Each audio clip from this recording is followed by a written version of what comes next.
دیکھو، میں عمران خان اور تحریک انصاف کو 2 وجہوں کی بنیاد پر سپورٹ کرتا ہوں۔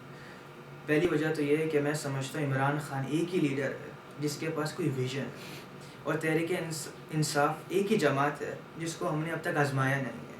دیکھو، باقی سب پارٹیز کو ہم آزما چکے ہیں، ان سب کی پرفارمنس کو ہم دیکھ چکے ہیں، تو عقل یہی کہتی ہے کہ this time we should do something new for a change, کچھ نیا کرو۔ اور جب انقلاب کی بات کی جائے تو میرا یہاں انقلاب سے مراد نظام کی تبدیلی نہیں، حالات کی تبدیلی ہے۔ میں سمجھتا ہوں ہمارے یہاں اگر کوئی ایک اچھا لیڈر ہی آ جائے تو یہ بہت بڑا انقلاب ہوگا۔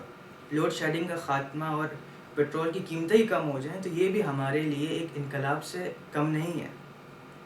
لیکن اگر آپ کی انقلاب سے مراد نظام کی تبدیلی ہے تو وہ آتا ہے نئی نظریات پہ۔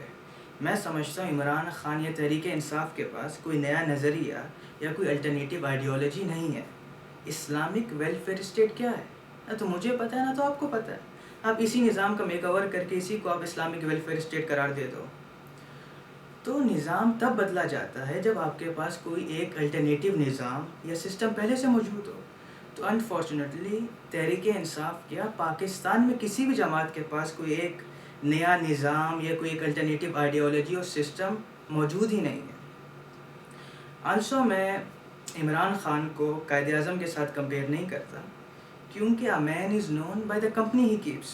مجھے بھی معلوم ہے کہ تحریک انصاف میں وہی پرانے لوگ شامل ہو رہے ہیں، لیکن اس کے باوجود ہمیں تمام آپشنز کو اپنے سامنے رکھنا ہے اور پھر ڈیسائیڈ کرنا ہے کون سی آپشن ہمارے لیے بیسٹ سوٹیڈ ہے۔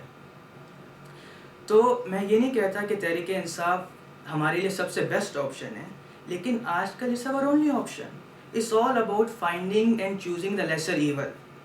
تو میں آخر میں یہی کہوں گا کہ اگر آپ لوگوں نے ووٹ دینا ہے تو ووٹ ان لوگوں کو دو جن کو ہم نے اب تک آزمایا نہیں ہے، اور اگر آپ نظام کی تبدیلی چاہتے ہو تو امید پر امید باندھے بیٹھنے کے بجائے اس کے لیے ہم سب کو مل کے ایک جدوجہد کرنا پڑے گی۔ شکریہ۔